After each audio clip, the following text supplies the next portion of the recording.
We would like to welcome you to another episode of Popcorn, Piss, and Vinegar. My name's Chris, joined by Scott and John. Hey, what's going on? What's up? What's happening with you? How y'all doing? Good. Feeling good? Amped about talking more horror? Definitely. Getting ready for Halloween. Yeah, man, Halloween. What are the big plans for Halloween? What are you guys going to do? I'm going to go trick-or-treating. You going to go trick-or-treating with your daughter, huh? Absolutely. That's great, man. Dress up. I'm actually going to be videotaping a Michael Jackson thriller flash mob in the French Quarter. That's awesome. That is spectacular. Yeah, I did it last year. It went out really well, and I'm doing it again. A guy named Kent Bryant is... Don't give too much away. Well, Kent, right? Yeah, so much for the surprise. But Kent Bryant is coordinating it, and he does a really good job. I think they're doing Beat It as well. All right. That is awesome. Well, my big plans, I'm going to be a total square this year. Normally, I'm playing music on Halloween night. Yeah. We've opted to take off this year, and I am going to have a horror fest at my house, me, myself, and I'm going to watch The Exorcist, The Shining, and Poltergeist. You have all no in one to hold sitting. your hand. So no one's going to be there to cuddle with me or hold my hand. So that's pretty much it. That scares me. So needless to say, I will be up. I'll be up into the wee hours of All Saints Day. So, Very good. So there it is. All right, well, we said that we were going to talk about a second round of horror here from our last episode. We talked about some of the scary movies.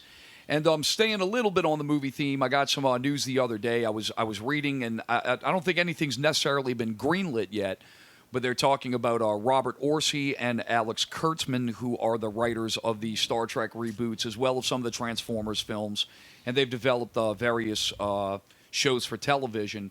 They're actually talking about doing a Marvel-style grand reboot of the entire Universal monster chain.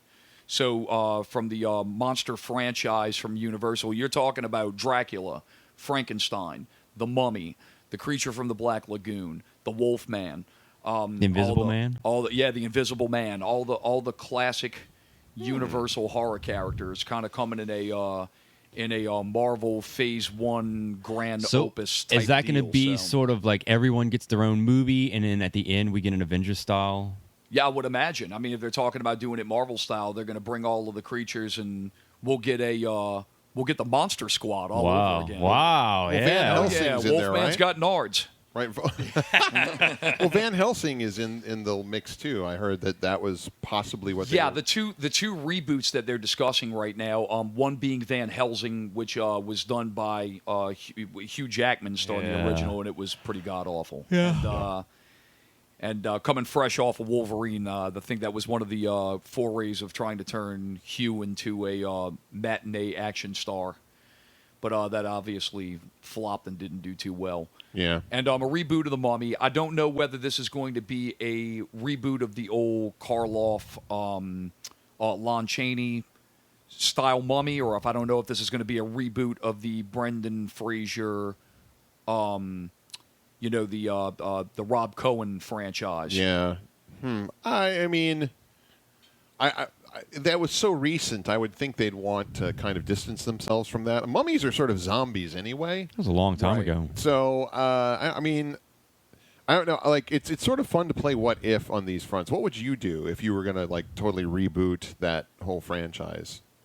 I think that I think one thing that would be really cool to do in those movies. I think it would kind of commingle the past with the present.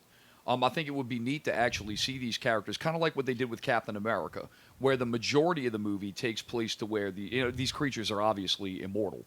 It would be great to see them actually kind of go back to their origins, how everything starts, and reboot their origins. Yeah. Where the mummy actually is found in the 1930s.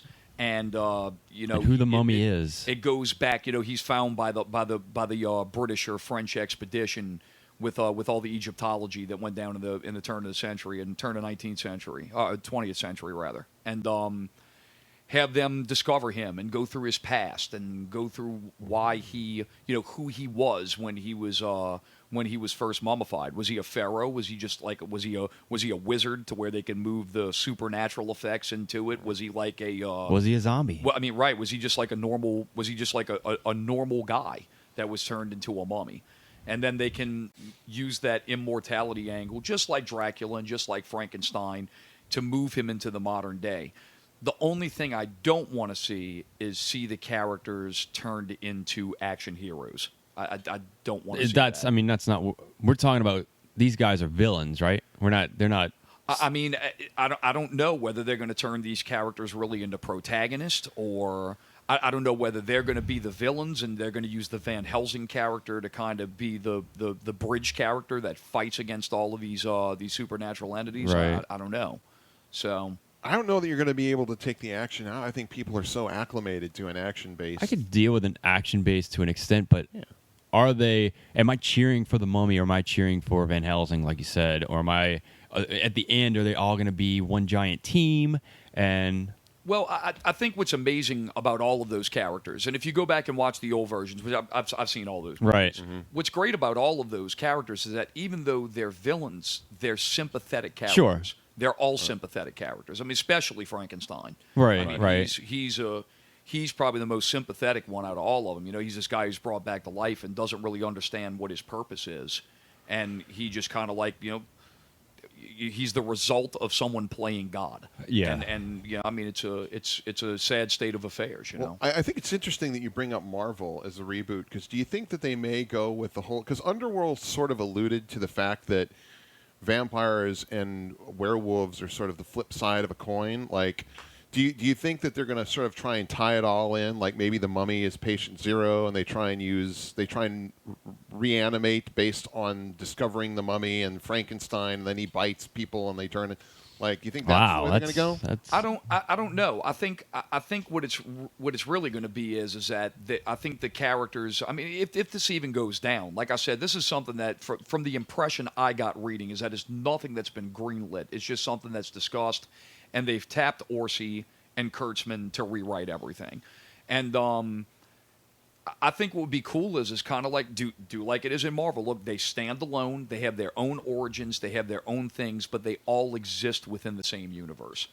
And I think it would be something neat where they all do have their own individuality, but there's something to bring them together. Hopefully, to fuck up something really badly. That's really my hopes and dreams for a reboot of the Universal Monster franchise. Do you think Horseman has his FU tweets already pre-written? Oh yeah, right. That's one thing I love about Robert Orsi. In case you don't know, what's great is that a lot of the fans they backed up on Star Trek Into Darkness. There was a lot of Star Trek fans that were really unsatisfied or dissatisfied with the outcome of the film. So Robert Orsi took it upon himself to go on Twitter and told the fans to go fuck themselves if they didn't like it. So, hey, look, he's got them lined up. He's ready to go. Yeah. So line them up, knock them down. It'd be cool if he made like the werewolf like some like weird transgender like bizarre character, and people would get all upset. And he's like, "Hey, F you." I pictured Robert Orsi now like the program director from the Howard Stern movie. You know, he goes and fires somebody, and the guy's like, "Fuck you."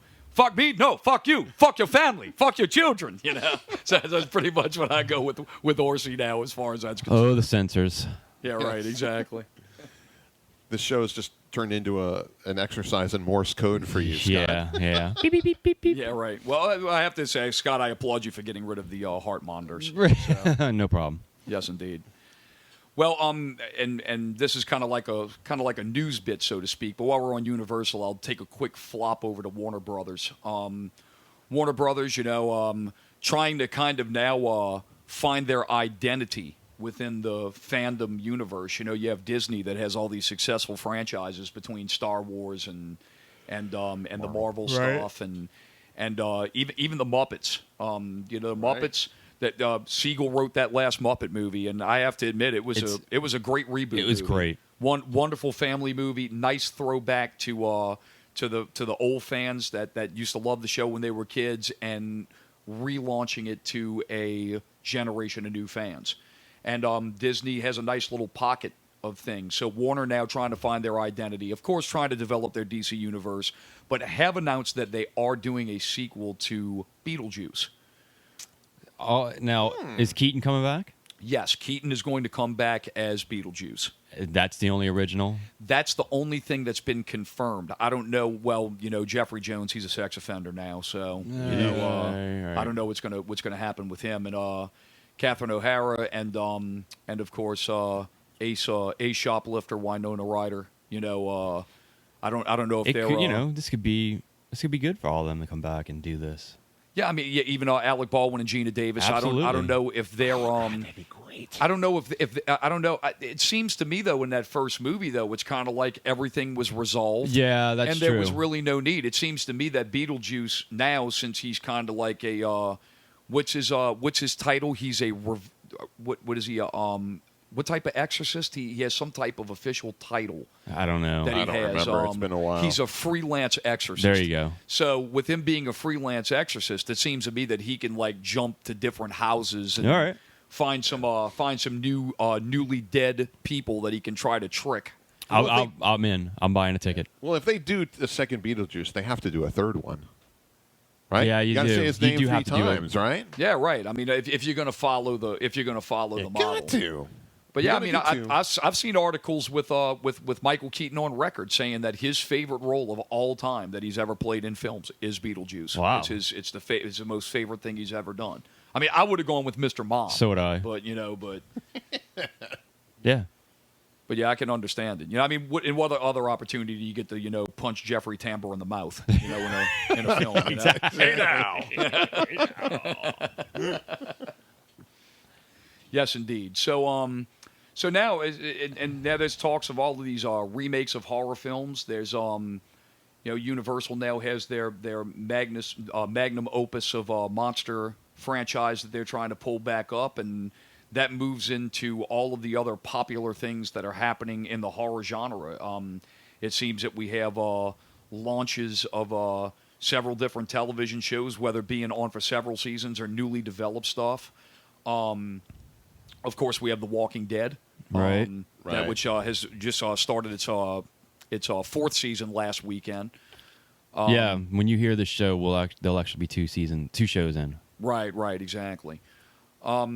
I guess let's go around. I know, John, you haven't had the opportunity to catch up yet, and I'm not going to spoil things like I normally do for you. So Don't worry about spoilers. This is one of those cases where I actually wouldn't mind because I watched season 1, really enjoyed it, and I watched it because Frank Darabont wrote it, the guy who did The Mist and Shawshank Redemption. And I really enjoyed it, and then they sort of summarily fired him, and there was some speculation that they wanted to make it more talky and less expensive, i.e. less action. So I said, well, I'm going to hold out and see what the fans say about season 2, and basically they all said it was boring. So I just said, well, okay, done with that, on to other things. So, and basically everything I've heard since then is pretty much confirmed that. I mean, you guys watched it, so what do you think? I wasn't excited. It's without spoiling anything. I see how this is. It's about time they move into this direction with the fourth season. It makes sense that it's going the way it goes. I'm not as excited as I was. Sundays are not Walking Dead day for me. I don't get that excited when come 8 o'clock or 9 o'clock, whatever time it comes on, to watch it as I did. Breaking Bad. Breaking Bad. But like 1, 2, or 3. I was kind of excited. This season, I'm not. This first episode, if this is how you launch season 4, I'm not that excited.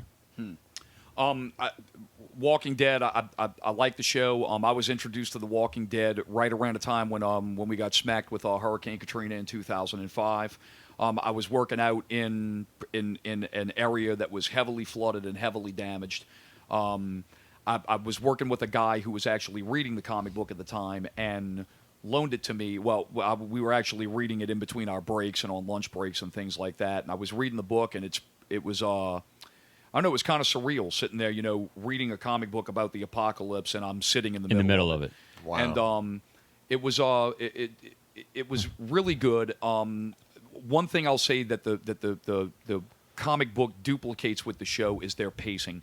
The pacing is very slow. They take a lot of time and give a lot of TLC to development of the characters. And you see, I didn't, and that's the other thing. I haven't read the book at all. I'm going solely on the show, and Yeah. I think The only reason that I'm really watching it still is just to see how it ends. And I guess I can look in the book. I just don't want to. I would like to watch. I'm invested. I'd like to finish it. Well, from a character standpoint, the comic and the show, I mean, they're beautifully done as far as development of their characters.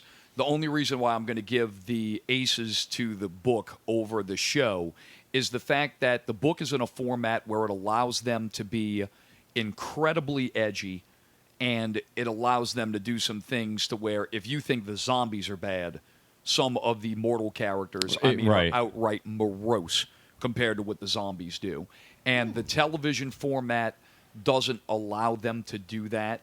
I think that they have to keep it sexy to the mundane TV viewing public. Which is, on that point, it's kind of odd that you say that because they are on AMC, and AMC, going back to Breaking Bad, did deliver Breaking Bad. And I feel like they're on, it's not HBO, but it is TV. And it is, AMC sort of is on the cusp of. Oh, I agree. I agree. But still, though, I mean, I'll just put it this way. And like I said, John, eventually when you get around, I don't want to go to spoiling anything. I'm just going to give you a short example. In the third season of The Walking Dead, they introduce a character by the name of Michonne. She is a hard nails chick, carries a katana. Just goes through. She carries two on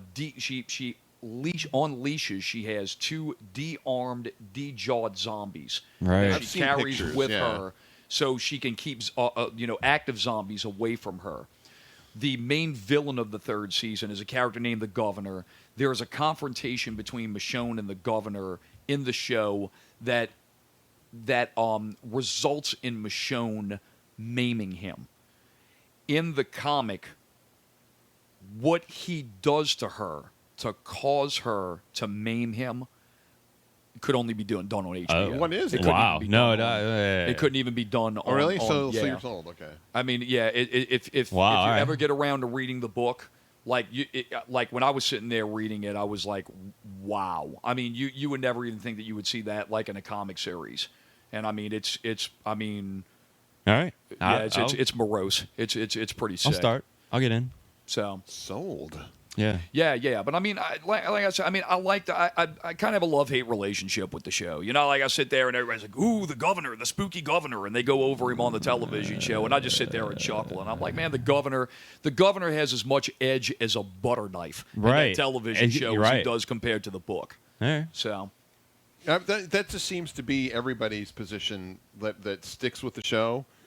It's almost like they feel obligated, like it's a family member. Like, well, it had hurt Walking Dead's feelings. I'm sort of into it. I don't know. It's all right.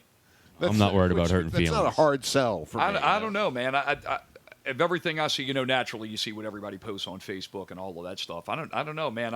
Everybody that who are friends on my little run list, man. A lot of people I don't see many people say Everybody just kind of Just raves me. about it. So Just me. yeah, it's just us. The Eh. No. the disenfranchised, nerd posers. Right, exactly. So, moving, staying within the realm of television, we're here on the Walking Dead. Let's move on to some of the other stuff. There's a lot of television shows now that are based in the horror genre.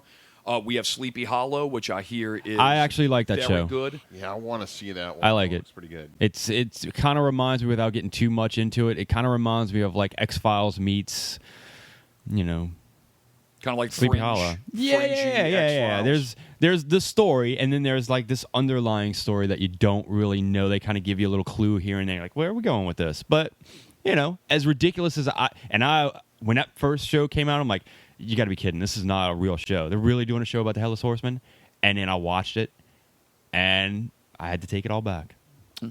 Those are the best kinds of surprises. Where I you had to look take at it all something back. and go, "This is going to abjectly fail. There's no way it's going to work." And then you're like, "I'm eating my words," and I couldn't be happier. As opposed to American Horror Story, which I was kind of excited about because it's shot here, and I was really, there's a few people that I know are working on it and everything like that. I'm like, I'm ready. I'm Jessica excited about Lange, it, man. I I'm was very excited excited. to see her back. I will admit, Jessica Lange makes the cougar list, man. I'm telling you. Makes the cougar list. Totally. And and part of this show to do this was to talk about this American Horror Story Coven show, and I failed because I couldn't finish it. Wow. That bad? I couldn't finish. Wow. I watched the first episode, and actually Chris was like, no, give it, whatever, These people do really good, and I sent him a text like, hey, man, I can't finish the I have show. a 3 strikes you're out rule when it comes to television shows. I will give any show 3 viewings. I'll get any show that starts or launches. I'll give 3. I'll watch 3 episodes of it. The first episode. The show is pretty much exactly what I expected it to be. Well, I've only seen bits of the first season. I've seen none of the second season. Yeah, I saw the first season. It was good. The third season, is exactly what I expected to be. It's a sausageless version of True Blood. Well. That's pretty much what it is. It's all women It's this witches. time. Yeah, right. Instead of the women drooling over old Bill and and the Sheriff Eric, in True Blood and all of that stuff. Now they get the woman empowerment from these female witch characters. Yeah. And I'll give the show. I'll give it its props, man. When it came to the old period pieces, when it came to our local folk heroes, Madame Lalaurie and Marie Laveau, I thought Kathy Bates and Angela Bassett were excellent. I thought that the scenes were really atmospheric. Right. I thought those parts of it were really nice and well done. The stuff, when it goes into present day, I thought when the little girl shows up to Witch Academy, they had some cool kind of like Hitchcock-esque kind of scenes in there where there was a lot of characters running in the background, real quick lunge shots and things like that were really awesome. But the rest of the show, it's the same thing. It's an edgy soap opera. That's all it is. It's beautifully shot. It's a beautifully shot, good looking they're all. show. I'll see all of those seasons. If I could turn the sound down and not know what's going on, it looks great. It does. And every promo for it is it. I'm sucked in. I want to know why these women are floating on stairs and all this weirdness that's going on. And then I watch the show and I'm like, when's the women going to float on stairs? When's that going to happen? You know, and maybe it will. But I might be being too harsh. I am probably being too harsh, but it's really poorly written. It is so ham-fisted, and like they don't imply anything. They give you exposition, and it's really badly written. And it's like every character in that series needs Prozac immediately. And like the first episode, seriously, it's like part The Craft, part Harry Potter, and then a splash of The Accused, and you bring it to a boil, and you have basically a I have Newt. witch's brew of suck. Yeah, in my opinion. It's not good. I watch a few more episodes. Strictly because it's sort of like when I watched that movie Zandali. I watched it because it was shot in New Orleans, but it was awful. And I'll totally do it for the ratings, but I personally don't like it. Yeah, I'm at the point now when being from here, and you just have to look. You just got to like buck up and just kind of have to take those hits. Look, being from here, especially being from a place where the culture is so unique and onto its own, we get very protective of how we're portrayed nationally, especially now that since we have such a huge amount of production here in films and television shows, and they say, well, this is going to take place in New Orleans. We're very protective that the culture is authentically portrayed on a show. Right. With shows like that, I'm to the point, okay, look, it takes place in New Orleans, but please, by God, no special references. Because working in the 9th Ward every day, you can't convince me that a blonde-haired, blue-eyed frat boy grew up in the lower 9th Ward. It's just unfeasible. Sorry. Yeah, and it's not even like, that is one of those things. But to me, it just didn't even, it could have been shot in New York. It just still didn't. It didn't do anything for agreed. me. The show is what it is. The question with it is that do I want to invest myself in a show that I know is like True Blood? Yeah. Time will tell. I'll give it a third try. I saw the first one and the second one. It was okay. It was all right for what it is. Scott, did you get to the part where Precious stabbed herself in the hand? You didn't even get that far? Sorry. Wow. That's like almost in the beginning of the show. Well, I told you. I have to admit, what is pretty cool, though, in the last episode, since you're not going to watch it, Precious, I forget the actress's name, the large woman that played that played Precious. She plays a witch in this show, Right. and her witch power is that she is a living voodoo doll. Right. She can look at people, and whatever pain she inflicts upon herself, she doesn't feel it, but the person she curses feels it. That's her superpower. What they She can't kick us in the balls. What they reveal about I'm sorry, what did you say? Said she can't kick us in the balls. That's awesome. Well played. There it is. Took me a minute, but now I'm registered. They reveal in the they reveal in the last episode that she was working at like a church's chicken. Right. And a guy comes in and says, "You shorted me a piece of chicken." And she says, "No, I didn't short you a piece of chicken." And he says, "What's wrong? Are you retarded at math or something?" And she's like, "No, I'm not retarded at math." And essentially insults her, wants to see the manager, all that crap, calls her a dummy. She takes her entire hand and sticks it in the hot grease.